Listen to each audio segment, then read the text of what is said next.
Hey everybody, I'm going to try and make this quick, but no promises because I do have a lot of little things I would like to get to and kind of ramble about, but I have to go to bed actually. It's 2 p.m., but I have a night shift tonight.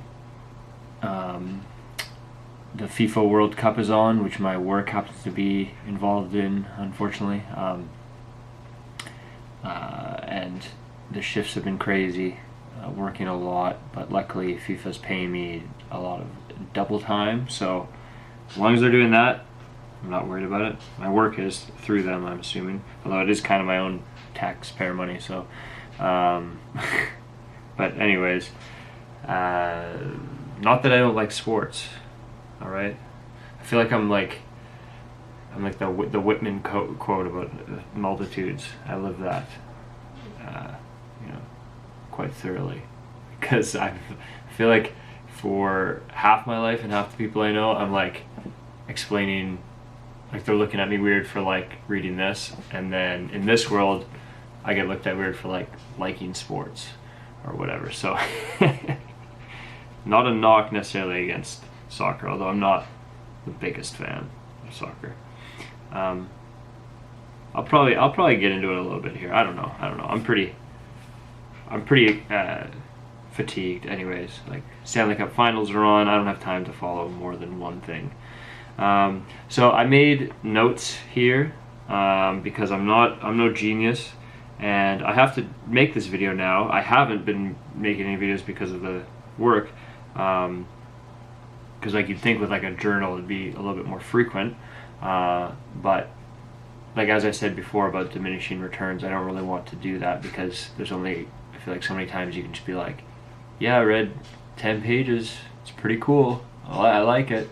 Like, it's just not interesting. So I'm going to try to only make a video. I will only make a video if I actually do have a thought or something to contribute that I think might be interesting, even if it's just like, you know, like this is not, this is my first time reading this. I'm not close reading this. I'm not a scholar of this, so I can't read a page and like,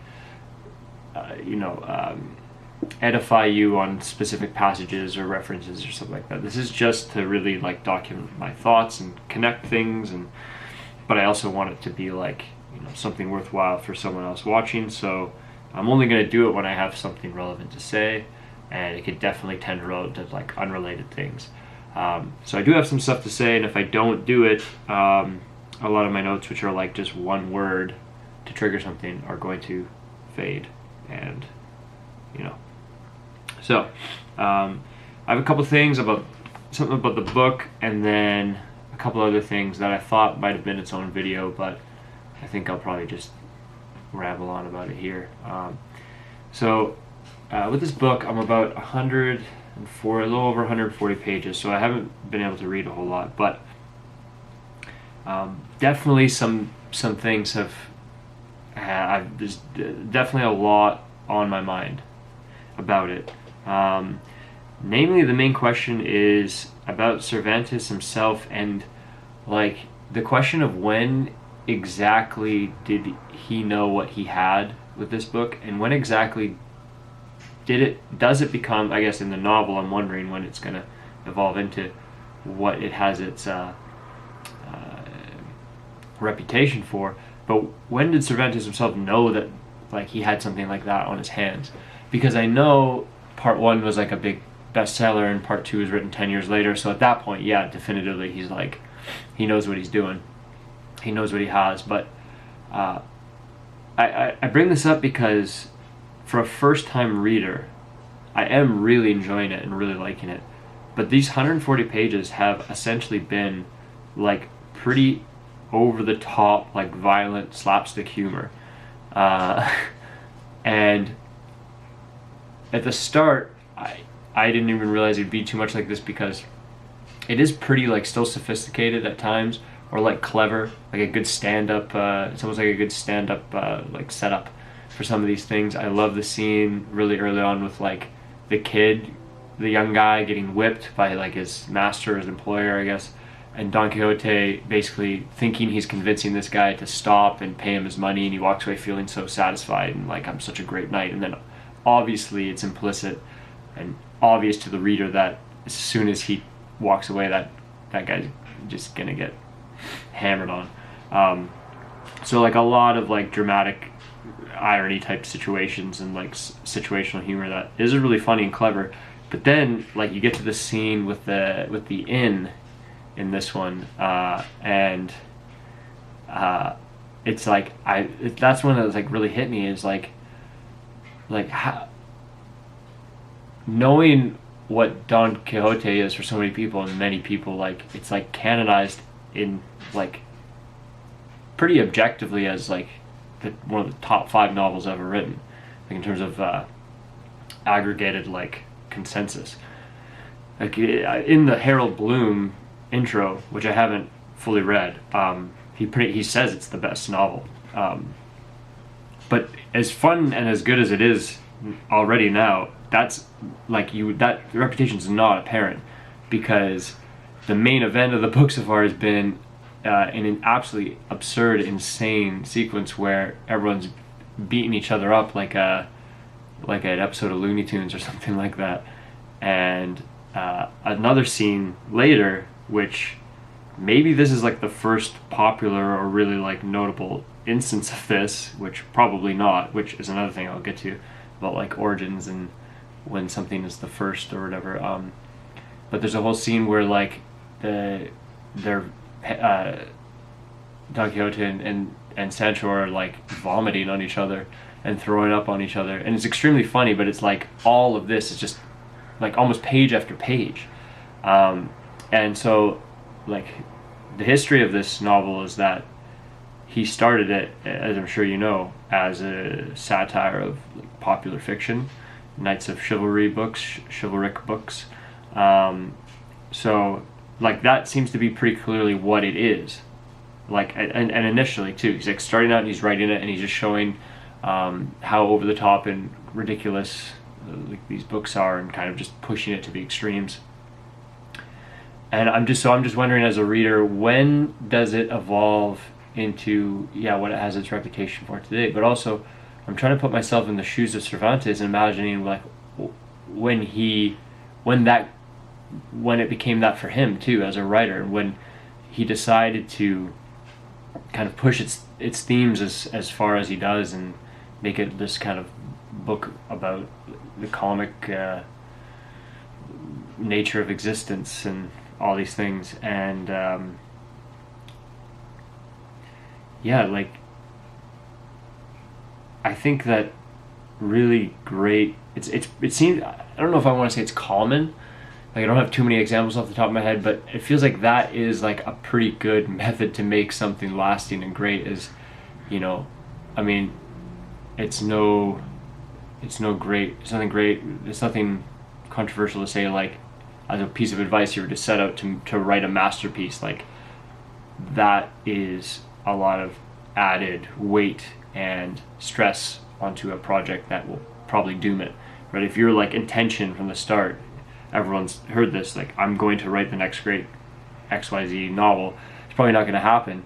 Seems like that stuff happens with like a kernel of something that blooms organically and naturally. So it's clearly what's happened here. And I think it's like hilarious to me that it started as a joke. Like this is basically a joke, at least initially. And that, I think, just for some reason is in line with me and my tastes somewhat. And again, if this is like a personal journal, some like random connections I made when I think back, like excavate my own past and tastes, and like why am I so, I mean I'm not unique in this, it's considered the greatest novel, but why am I taken so quickly to this, and that concept and these ideas, and why are they exciting? And I'm thinking back to like one of my first real favorite bands was MGMT. I still do really like them, but it's the same thing where they started as a joke, and they started as like a parody of pop music, and they used to do their early shows with like hanging guitars and stuff from nooses from the roof, and it was like this whole kind of trying to show, oh look how easy it is to write pop music, or how silly it is. And then they write two of the biggest pop hits of that whole decade of the early 2000s, and like generational defining singles. and that first album, and it is like genuinely great, and they realize that too, and then build from that and keep pushing it and expand it and turn into the kind of the, I guess, the artistically what they actually would want. And I personally think the next album is even better. That was my defining like kind of early high school album, was 2010s Congratulations.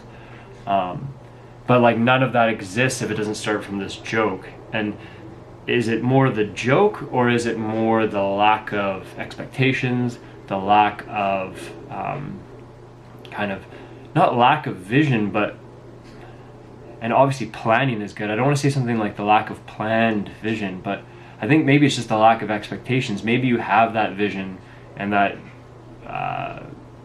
ambition, maybe, I don't know if that's the right word.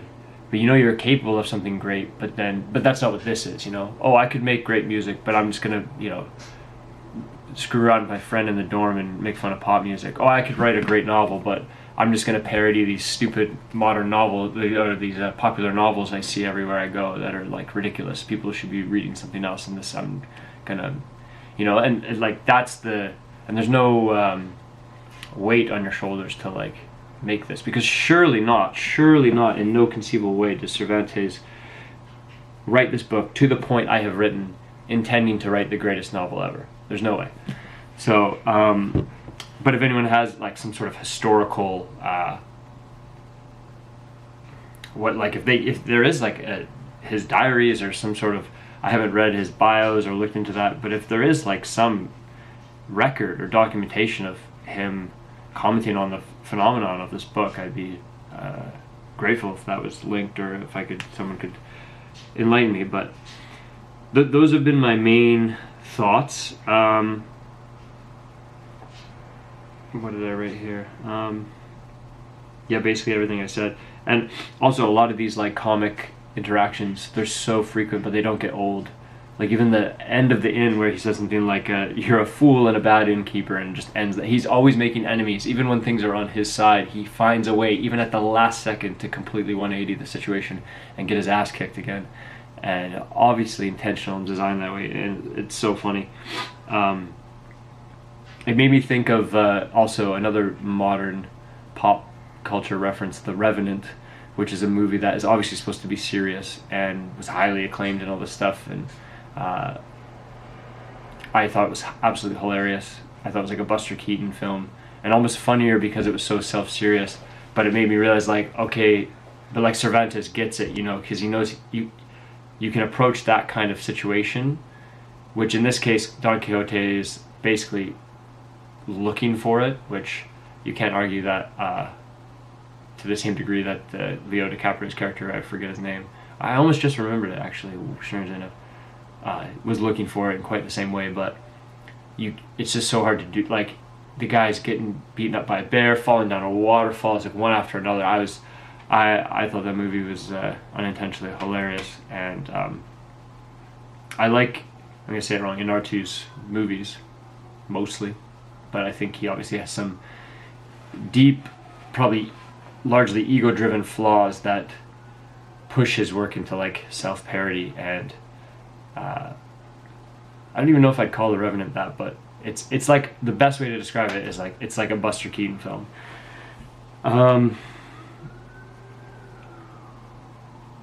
You have to be able to laugh at, it's like Kubrick with Dr. Strangelove. He tried to make that a serious drama initially, as everyone knows, and he thought, I can't do this, it's too funny. So Inarritu clearly doesn't have that same not perceptiveness, but awareness, maybe, perhaps. Do I want to mention this? I kind of can't go into it too much. I was talking to my good friend George Salas. He had just read an essay by Borges, stories within stories and all these things, and my where my mind went initially was like, oh, does he mention Cervantes or Don Quixote in any of this of what you're saying? Because it sounds really relevant to the novel, and some things I've heard about the novel that happen in the future. For instance, in part 2, I've heard that some of the characters have actually read part one of the book, and it's devices like these and things like these that make people consider this the first modern novel. But in this Borges essay, George is telling me all this beautiful stuff and interesting stuff. I won't recount like what he was saying, but I can't remember the name of the essay anyways, honestly. I need to sleep. But he's saying like in the 1001 Nights, the story of the 1001 Nights is recounted to the king. Whatever. Haven't read it. I can't. Again, don't expect me to be like picking up, pronouncing things perfectly. Okay, I'm just a normal dude. So yeah, it gets recounted to this king in one of the stories, and the story being recounted is like essentially the 1001 Nights, and that obviously took place before this. So it's a small little thing that reminded me of like how so many things that are considered original or groundbreaking can be traced back to roots earlier, and the word origin is in the word original. So when we talk about something being original, it's like we've either changed it over time or misused it or misunderstood it, but like we take it as like an innovation, but it also means going back to origins, to the root.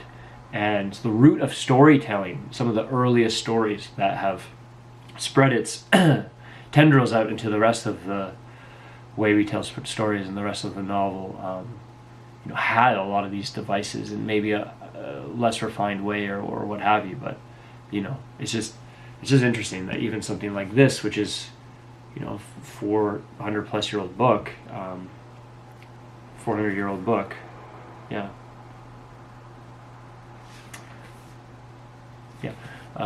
More. Like it too was reaching into the past to pull out these modern devices and make them new. All right, 17 minutes. So maybe I just call it. I was gonna comment on some other things. My other good buddy Drake Orpheus here on YouTube recently had a video where he is a video about history and made some comments and observations that I wanted to provide a tiny perspective on, a short anecdote I have. But I guess I will save it for when I have less to say, because I was able to say a lot more than I thought. Oh, I guess it's fitting that this is at the end because it doesn't matter at all. But the name of the channel, if you care to know, also because I was like basically crashing out over it. I've had this name in my back pocket for a while, but once I saw it like in person, I kind of had some serious second doubts about it, because I kept seeing myself, it kept feeling like a name of a organization, or like a place, or like a production, or a podcast, or a thing, and it felt kind of presumptuous and like pretentious even, and I'm like, why is, like, I'm just a guy, why is this the name? And so two things. One, I tried to name it, the channel, I tried to rename it to just MTB, my initials, which is what I am on Discord, which is like kind of what this is an extension of in many ways, so it made total sense, and then it's like individualized. But it wouldn't let me, because that's an abbreviation of mountain bike, and so apparently I could use that to trick people into thinking I'm like a mountain bike brand, I think is the YouTube's logic. And I don't want to have a bunch of random numbers and stuff, so I was like, okay, if I can't just be clean like MTB, I'll just change it back to library hours, and I will lowercase it, which I wasn't going to do because this is like a, all what to do about books and literature, and I felt like I should use proper punctuation, but I think that just makes me feel a bit like smaller and humbler. But the reason why I came up with the name, I feel like I should just say it so that it's linked to it. And, art, those things I described earlier, is essentially at my old place where I used to live, there is an amazing private university library that was open really late, and I made so many discoveries there, and there's so many grails there, and it's just a remarkable place. And I used to go there, like, you know, for hours. Like, that would be my night after dinner. You know, as I got older, once the kids are in bed, tonight I plan it. I'm going here tonight, honey, to my wife, or whatever. And from like 8 p.m. to like 1 in the morning, I'd be at this library, and all these random different stuff I'd read and discover that those were like library hours. And the conception to make a YouTube channel was to kind of document those nights. That was the whole point. It wasn't me sitting here talking like this. It was going to be like, I would just bring the camera with me, film all the random books I'd see, the rare books I'd find, the cool books that, you know, go for hundreds of dollars online or whatever it is, books no one's heard of, and then like after kind of maybe voice over the footage of like, you know, summarizing what I learned, kind of what I'm doing here now, but related to what I saw there. I thought that was just like a really unique idea, and I was living it, and that was like a big experience. A big experience I would have with like a big way I would experience, you know, the written word at the time. And I can still go there. I still live close. I can drive there. So I'm still thinking and like planning like, well, I can just honestly do a little bit more planning and just still do it. But I used to be able to walk there and all that stuff. So that was kind of the point of that. So that's the name. And then once I had actually started it and took that name and then was just talking like this, I kind of was like, felt off. So I'll stick with the name, and I will eventually do what I just described, hopefully sooner than later, but there's a lot going on. So hence why I just talk to the camera and don't edit anything or anything. So I hope you guys enjoyed this one. Yeah.